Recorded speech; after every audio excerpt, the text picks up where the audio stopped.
이때 조금 가까워지는 듯 했습니다. 서로가 다름을 인정했고 앞으로는 잘 살아보자고 다짐했죠. 그리고 그 무렵 쌍둥이 제 동생이 한국에 귀국을 했습니다. 외국에서 하던 공부가 적성에 맞지 않는다고 하면서 아무래도 한국에서 사업을 해야 할 것 같다고 하면서 말이죠. 외국에서 10년 가까이 살아서 그런가 그동안 동생은 많이도 변해 있었어요. 말투부터 옷차림 그리고 생각하는 자체가 저하고는 완전히 180도 딴판이었습니다. 특히나 자신이 하는 행동은 모든 것이 다 옳다고 믿는 그 마음이 하늘을 찌를 듯 했었는데요. 거기에 맞장구를 쳐주는 사람이 바로 제 아내였어요. 아내는 굉장히 오랜만에 만난 제 동생에게 너무나도 친밀한 모습을 보였어요. 진하게 말장난도 치고 마치 엊그제 만난 사이들처럼 가까워 보였죠. 처음에는 보기 좋았습니다. 시댁 식구들과 마찰이 일어나는 것 때문에 힘들어하는 남자들도 많은데 제 아내가 제 동생과 잘 지낸다는 건 굉장히 좋은 일이라고 생각했어요. 하지만 시간이 점점 지날수록 뭔가 지나치게 가깝다는 느낌이 들기 시작하면서 제 마음은 조금씩 불편하더라고요. 더욱이 아내는 오후 시간부터 밤 늦은 시간까지 헬스장에서 트레이너로 일을 했는데 오전부터 오후까지 시간이 여유롭다고 하면서 제 동생과 함께 쇼핑도 같이 해주고 혼자 사는 집에 장도 봐주면서 시간을 같이 보내더라고요. 한 번은 제가 조금 서운한 마음에 아내에게 한마디 한 적도 있었습니다. 저기 여보, 우리 집에도 먹을 것도 없는데 내 동생 집에만 너무 신경 써주는 거 아니야? 뭐? 당신 뭘 이렇게 바보 같은 소리를 해? 당신 동생이잖아. 나는 시동생이 유학 갔다 와서 한국 물정 모르니까 같이 장도 봐주고 한 건데. 정말 황당하다. 남들은 이럴 때 보통 고맙다고 하지 않나? 아니 그게 아니라 나는 너무 당신이랑 내 동생이 많은 시간을 보내는 것 같아서 말이야. 아유, 이 답답한 인간아. 당신이 그러니까 나한테 맨날 답답하다는 소리 듣는 거야. 사람이 어떻게 하나만 생각하고 둘은 생각 못해? 어디서 이상한 것만 봐가지고 이상한 생각만 가득하고 말이야. 진짜 실망이다. 실망이야. 아내는 화가 잔뜩 난 목소리로 제게 퍼부어서 더 이상 아무 말도 할 수가 없더라고요. 하지만 제 머릿속에는 뭔가가 항상 미심쩍은 마음이 가득했었어요. 그러던 중 아내가 술에 취해 몸도 가누지 못하는 상태로 새벽에 들어온 적이 있었고 저는 아내의 핸드폰을 조심스럽게 열어봤어요. 잠금 장치가 미처 다 잠기지 않은 것을 보니 집에 들어오기 직전까지 누군가와 통화를 한 것 같더라고요. 그리고 그 상대는 바로 제 쌍둥이 동생이었습니다. 문자 메시지의 내용을 살펴보니 이미 아내는 제 동생과 자신의 헬스장 회원들과 많은 자리들을 함께하고 있었더군요. 남편분이라고 칭하는 것을 보아하니 제 동생을 아내가 남편이라고 소개시켜준 모양이었어요. 어찌나 기가 막히고 황당하던지 그 메시지를 보는 내내 사시나무처럼 벌벌 떨리는 제 몸을 주체할 수 없을 정도였습니다. 아내는 술에 만취해서 정신을 놓은 상태여서 뭐라 말을 하지 못한 채로 다음날 출근을 했어요. 그때까지도 아내는 정신도 차리지 못한 상태로 계속 잠만 자고 있었기에 퇴근 후에 아내의 헬스장을 찾아갈 생각을 하고 있었죠. 머릿속이 복잡해서 일도 제대로 손에 잡히지 않았었는데 오랜만에 친구에게서 카톡이 왔습니다. 아내와도 몇 번 만난 적이 있는 대학교 동창놈이었어요. 야, 너 오늘 와이프랑 영화 보더라? 분위기 좋던데? 야, 결혼 몇 년 차인데 아직도 그렇게 사이가 좋냐? 부럽다 임마. 하루 종일 직장에서 일만 한 제게 온 친구의 카톡은 정말 황당했어요. 오늘 제가 와이프와 영화를 보고 있었다는 내용이었는데 그 카톡을 읽자마자 뭔가가 불길한 느낌이 확 들었습니다. 저는 그 즉시 친구에게 전화를 걸어서 어떻게 된 영문이냐고 물었고 친구는 영화관에 잠시 들러 표를 예매했다가 저를 봤다고 하더라고요. 순간 회사에 양해를 구하고 미친 듯이 그 영화관으로 뛰어갔습니다. 어떤 생각으로 그랬는지 지금도 아무 기억이 나지 않을 정도이니 아마 제정신이 아니었던 것 같아요. 설마 하는 심정으로 친구가 말한 영화관으로 들어갔고 그곳에 정말 아내가 있었습니다. 그리고 그 옆에는 제 쌍둥이 동생이 함께였고요. 둘은 제가 온 줄도 모르고 영화도 보지 않고 딱 붙어서 입을 맞추고 난리도 아니더군요. 사람도 별로 없었거니와 어두운 와중에도 영화의 불빛 때문에 한눈에 찾아볼 수가 있었어요. 저는 그 즉시 그 둘을 향해 돌진했습니다. 야, 이 미친 것들아! 이 쓰레기들아! 몇 안 되는 극장 안의 사람들은 저를 모두 쳐다봤고 제 동생과 아내 역시 저를 보면서 놀란 토끼 눈을 하더라고요. 너네들이 정말 너네들이 인간이냐? 어? 너 내 동생이고 넌 내 와이프잖아. 어떻게 사람의 탈을 쓰고 이런 짓을 할 수가 있어? 저는 이성을 잃고 말까지 더듬으면서 그 둘을 향해 소리쳤어요.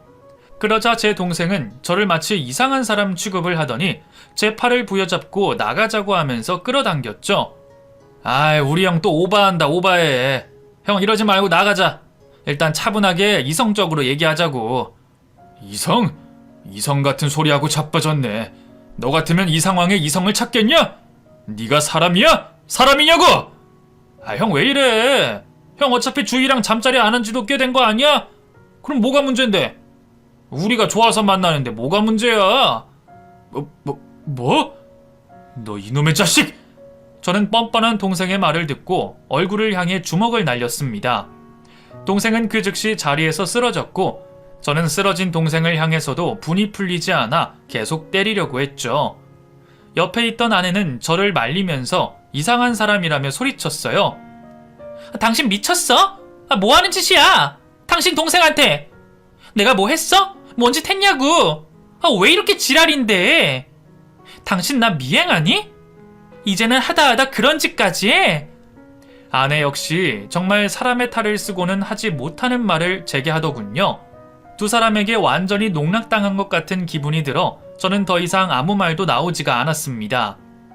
이 상황이 어찌나 억울하고 기가 막히던지 눈물만 줄줄 흘렀어요. 당신 어떻게 정말 이럴 수가 있니? 어? 여태까지 나를 바보로 알고 농락한 거야? 그런 거야? 니네 헬스장 식구들한테도 다 남편이라고 소개한 거 내가 모를 줄 알아? 내가 너한테 도대체 뭘 잘못했니? 어? 영화관은 아수라장이 됐고 저는 그곳 직원들에 의해서 극장 밖으로 나올 수밖에 없었어요. 제가 그렇게 이끌려 나오는 동안 그 둘은 다른 쪽으로 제 눈을 피해서 달아나 버렸습니다. 어디에서부터 잘못된 건지 도대체 제가 뭘 어떻게 해야 할지 아무것도 모르겠더라고요. 저 같은 상황을 겪으신 분들이 아니시라면 제 마음을 상상도 하지 못하실 겁니다. 결국 저는 그 길로 아내가 근무하는 헬스장에 먼저 갔어요. 저는 단 한 번도 가서 인사를 하지 않았지만 제 얼굴을 보고 바로 남편분이라고 말을 하는 것을 보니 얼마나 제 쌍둥이 동생이 드나들었는지 알겠더군요. 그 사람들에게 모든 사실을 말했어요. 당신들이 알고 있는 사람은 진짜 남편이 아니라 저의 쌍둥이 동생이라고요. 그러니까 제발 그런 그지 같은 인성을 가진 사람한테 운동을 배우지 말라고 말이죠. 헬스장 대표부터 시작해서 어리둥절한 표정을 하고 있었지만 저는 얼른 카운터로 가서 그곳 직원에게 저희 아내에게 개인 PT를 받는 사람들에게 이 사실을 알려달라고 간곡히 부탁했습니다. 제가 얼마나 간절했냐면 그 말을 하는 동안에 손과 입이 벌벌 떨리고 눈물이 줄줄 흘렀어요. 그걸 본 직원분이 제게 휴지까지 건네줄 정도였고요. 제 쌍둥이 동생이랑 바람난 제 와이프한테 제발 다른 사람들이 운동을 안 배웠으면 좋겠어요. 아무리 사생활이라고 하지만 이건 인성적인 문제잖아요. 사람 가르치는 사람이 이러면 되나요? 제가 알기로는 제 동생이 이곳에도 엄청 드나들고 회원들이랑 같이 술자리도 한 걸로 아는데. 네, 맞아요. 저도 몇 번 같이 했거든요. 저도 정말 그분이 남편분이신 줄 알고 핸드폰 사진도 다 그분이랑 똑같이 생겼길래. 뭐가 뭔지 모르겠네요, 정말. 일단 진정 좀 하세요. 카운터 직원의 도움으로 저는 겨우 진정을 하고 그곳을 빠져나와 부모님이 계신 집으로 향했습니다. 부모님이 받으실 충격은 알지만 그래도 저 혼자 감당할 수 있는 문제는 아닌 것 같아서요. 더군다나 그 둘이 하는 뻔뻔한 행동을 보니 어떻게든 복수를 해주고 싶었어요. 직장에 있어야 할 제가 연락도 없이 부모님 집에 오니까 너무 깜짝 놀라시더라고요. 제 얼굴 역시 말이 아니었으니까요. 아니, 네가 이 시간에 웬일이야? 응? 무슨 일 있었어? 어떻게 된 일이야? 어머니, 아버지. 어머나 세상에, 왜 울어? 응? 우리 아들 왜 그래? 도대체 무슨 일이야? 엄마 심장 떨어지기 전에 빨리 말해봐, 응? 많이 놀라신 부모님 곁에 앉아 조곤조곤 지난 일들에 대해 말씀을 드렸어요. 그동안 아내가 제게 했던 행동들, 그리고 제 쌍둥이 동생과 바람이 나서 했던 행동들, 모든 얘기를 들으시고 나서 두 분은 큰 충격에 빠져 말을 잇지 못하셨고 결국 어머니는 그 자리에서 기절을 하고 마셨습니다. 제 속이 이런데 부모님 속은 오죽하시겠어요. 자식들이 만약 이런 짓을 하고 다닌다면 제가 부모라도 온전하지 못할 것 같아요.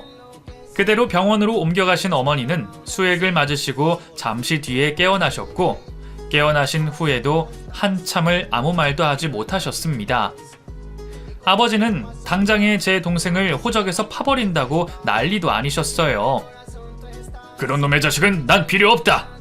인간 말종 같은 자식. 너 당장 이혼하고 나도 그놈의 자식 당장 내 호적에서 파버릴 거니까 그런 줄 알아라. 넌 아무 걱정도 하지 말고 네 마음 추스릴 생각만 해라. 바보같이 더 이상 그런 쓰레기 같은 놈들 때문에 울지도 말고. 아버지의 말에 저는 아무 대답도 하지 못한 채 고개만 숙이고 있었어요. 저는 그날 부모님의 집에서 잠을 청하고 다음날 직장에 병가를 내고 쉬었습니다. 열이 펄펄 끓고 몸을 꼼짝달싹 하지 못할 정도로 힘이 들더라고요. 그런데 그때 아내에게서 전화가 왔더군요. 제가 전화를 받자마자 욕설을 퍼부으면서 자기 직장에다가 그런 소문을 퍼뜨렸으니 명예훼손으로 고소를 한다는 말을 했습니다. 게다가 어찌나 뻔뻔한지 증거 있느냐고 소리를 고래고래 지르는데 정말 여태껏 살면서 그렇게 뻔뻔한 사람은 처음 봤던 것 같아요. 감히 너 같은 인간이 내 직장에 그런 말을 해서 내 명예를 실추시켜? 네가 뭔데? 네가 뭔데? 야, 나 네 남편이잖아. 남편! 정신 차려! 네가 한 짓을 생각해야지. 나한테 이러는 거 너무 이상하다고 생각하지 않아? 내가 뭘 어쨌는데? 어쨌다고 그래? 너한테도 책임 있는 거 아니야? 네가 너무 답답하고 찐따 같으니까 내가 그러는 거 아니야? 내가 괜히 그래? 어떻게 쌍둥이라는 놈이 달라도 이렇게 다를 수가 있냐? 아내는 정말 미친 개처럼 날뛰더군요. 자기가 한 짓은 생각도 하지 않고 말이죠. 아내의 전화를 받고 나니 이대로 제가 아파 누워있는 것조차 억울하다는 생각이 들었습니다. 그래서 그때부터 바로 동생의 친구들에게 전화를 걸었고 제 동생이 작은 사업을 준비하고 있다는 것도 전해 들었어요.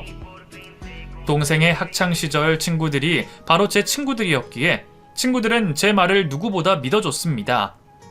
그리고 그 소식은 온 동창들에게 다 퍼졌고 동생과 함께 사업을 준비한다던 사람 귀에까지 들어가게 됐죠.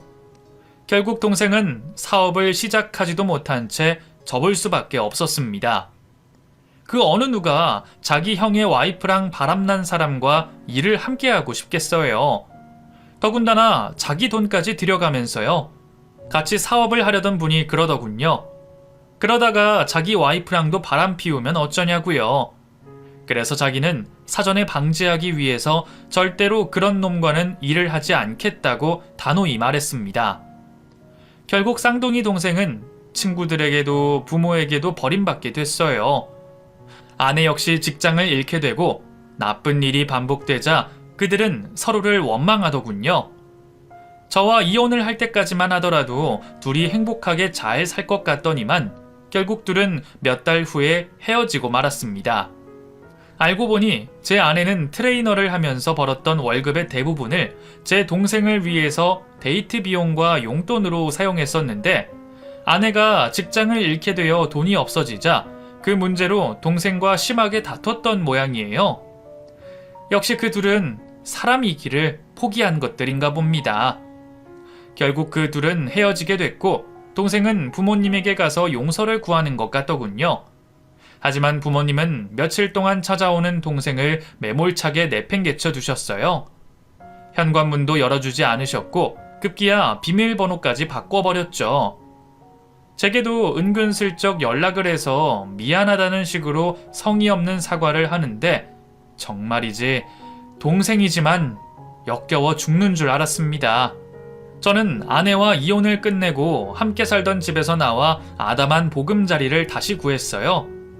따스한 햇살이 드는 이 집은 작고 보잘것없지만 지옥 같던 그 집보다는 훨씬 좋은 것 같아요. 아내와 이혼을 하는 과정도 쉽지는 않더군요. 영화에서 보면 정말 쉽게 이혼을 하는 것 같았는데 막상 제가 겪어보니 평생 2번은 못할 짓인 것 같아요. 저는 제 성격대로 변호사를 통해서 철저하게 준비를 하고 증거를 수집했지만 아내는 그저 자신의 감정대로 화만 내고 욕만 하고 그러더군요. 저는 아내에게 위자료를 청구함과 동시에 동생에게도 상간남 소송을 위해 위자료를 청구했어요. 당장에 먹고 쓸 돈도 없던 그 둘은 화를 내며 제게 인간성이 쓰레기 같다는 말을 했습니다. 도대체 그 인간들은 어디까지 가야 정신을 차릴런지. 그렇게 이혼을 하고 한 6개월이 지났을까? 어떻게 알고 아내가 저의 집에 찾아왔습니다. 보잘것없는 행색을 하고는 저를 보자마자 멋쩍은 웃음을 짓더군요. 저기 자기야, 잘 있었지? 많이 춥다 그치? 감기는 안 걸렸어? 여긴 왜 왔어? 이 집은 또 어떻게 알고? 자기 직장에 물어봤지. 내 성격 알잖아. 여기저기 친한 척하기 대마왕인 거. 그렇지. 여기저기 그러고 다니는 거 대마왕이지. 올 필요 없었어. 난 당신 볼 일 없는데. 그렇게 욕할 땐 언제고? 그때는 내가 좀 정신이 나갔었나 봐. 그냥 잠깐 미친년이 됐던 것 같아. 당신처럼 나를 아껴주고 사랑해준 사람 없었는데 말이야. 맞지? 응? 자기야, 내가 다시 생각해봤는데 말이야. 뭘 생각해? 난 당신하고 할 말 없어. 무슨 말 할지 궁금하지도 않고 어디서 어떻게 사는지 알고 싶지도 않다고. 저의 차가운 반응에 그녀는 갑자기 그 자리에 무릎을 꿇더군요. 두 손을 싹싹 빌면서 제게 잘못했다고 하며 제발 다시 한 번만 받아달라고 했어요. 너무 황당하고 어이가 없어서 기가 막혔습니다. 야, 당장 일어나. 지금 뭐 하는 짓이야? 당장 일어나라고. 자기야, 나 있잖아. 나 힘들어. 정말 힘들어. 어디 취직할 곳도 없고 소문도 다 퍼져서 내가 미쳤었나 봐. 미안해 여보. 정말 미안해. 나 좀 봐주라. 응? 한 번만 봐줘. 그럼 저기 어디 제주도라도 건너가서 다시 일자리 구해봐. 그 잘난 성격으로 어딘들 못 구하겠니? 그리고 이 집에는 제발 더러운 네 발길이 안 닿길 바란다. 2번 다시 찾아오면 경찰 부를 거니까 그런 줄 알아. 저는 무릎 꿇고 빌고 있는 그녀를 매몰차게 거절하고 집 안으로 들어와 버렸습니다. 현관문을 계속 두드리는 그녀에게 아무런 대응도 하지 않았죠. 그 후로도 그녀는 몇 번이나 다시 찾아왔지만 제 반응은 똑같았습니다. 주변 사람들이 시끄럽다고 항의를 하는 바람에 한 번은 경찰까지 부를 정도였으니 어느 정도인지 아실 거예요. 몇 달을 그렇게 보내니 그녀는 더 이상 찾아오지 않았습니다. 저는 그 후로 저만의 삶을 다시 찾아오려고 무진장 많은 노력을 했고요. 그녀를 만나기 이전의 모습으로 다시 돌아가기 위해서 매일매일 힘든 고비를 이겨냈고 정신과 치료까지 받으며 겨우 안정을 되찾았던 것 같아요. 두 사람을 향한 저의 피바람 부는 복수는 결국 그렇게 끝이 나게 됐네요. 복수라는 것이 끝나고 나면 마냥 개운하고 좋은 줄만 알았는데 막상 모든 일이 끝나고 나니 그렇지도 않더라고요. 정말 많이 힘들고 어려웠습니다. 이게 잘한 짓인지도 모르겠고 어느 순간부터는 후회도 됐었어요. 그냥 저 혼자만 참고 두 사람을 안 보고 살면 될 것을 이렇게까지 하면서 여러 사람들을 힘들게 하고 저도 힘든 게 아닌가 싶었어요. 특히 부모님은 며느리와 아들을 동시에 잃게 된 셈이라서 정말 많은 충격을 받으셨었죠. 그런 충격을 드린 제가 장남으로서 면목도 없었고 너무 죄송스러웠습니다. 하지만 그때부터 지금까지 부모님은 제게 한결같은 용기와 희망을 주시고 계시답니다. 그저 저는 앞으로 남은 평생 동안 부모님께 효도하면서 잘 살아가야 할 것 같아요. 제 이야기가 너무 황당하고 충격적이라서 어떻게 느끼셨는지 모르겠어요. 하지만 저 같은 일이 실제로도 정말 많이 일어나고 있더라고요. 하필 제가 이런 일의 주인공이 될 줄은 정말 몰랐는데 이곳에 사연을 보내는 날도 있다니 신기할 뿐입니다.